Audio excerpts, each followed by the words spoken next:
Time for some more tea.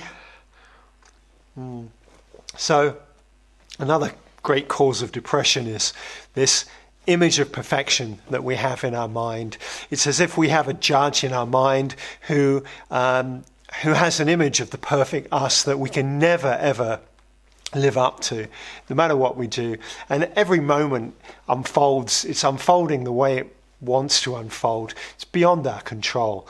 And when we try to control the situation rigidly to meet the expectations of this judgmental mind, and it's not working out, it's easy for depression to set in, the feeling that we're never ever going to be able to meet the expectations of this inner judgment. And what we've really done is taken the whole power of creation, our power to create, and turned it against ourselves, and it's pushing us down and down.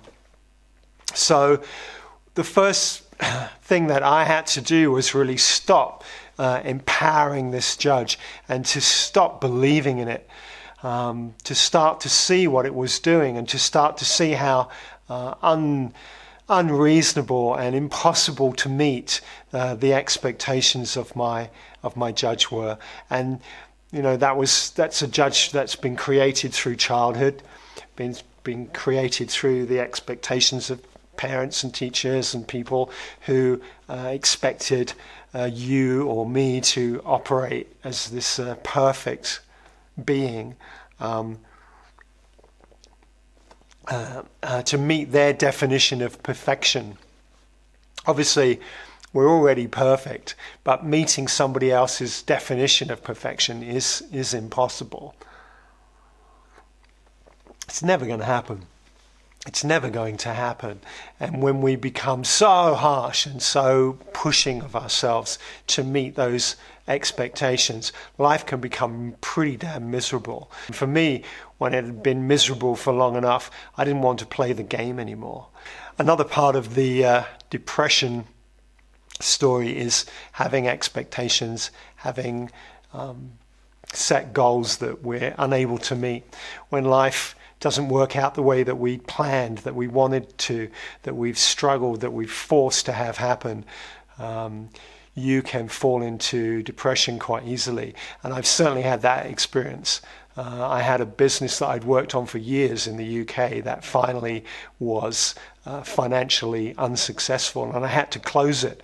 And after that, I was extremely depressed for many years, and I began to really doubt myself and my ability to do something like that again in the future. However, also that depression led into my spiritual awakening. So in a sense, it was the most important and invaluable experience that I could possibly have had. However, even now I have a kind of sadness because of the loss of what I was trying to build at that time. So I understand how hard feelings of depression and being in deep states of depression can be. And what I really recognize is that it's self-judgment. A large part of it for many of us is self-judgment. It's beating ourselves up for not being what we thought we should be or what other people thought that we should be. It's disappointment, sadness, anger, frustration, the loss of a dream, really. And I understand how painful that can be. So I think one of the most important steps is to stop beating ourselves up. In my experience, it can take many, many years to learn from painful experiences.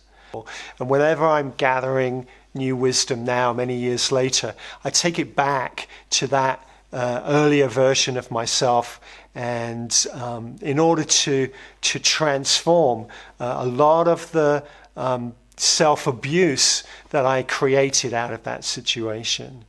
So if you're beating yourself up, if there's part of your mind that's going against you, if you're going against yourself, using your power and your energy and your intelligence to punish yourself for some kind of experience that you've had, for a relationship not working out the way that you wanted it to, for business failure, for whatever it is. It's not your fault.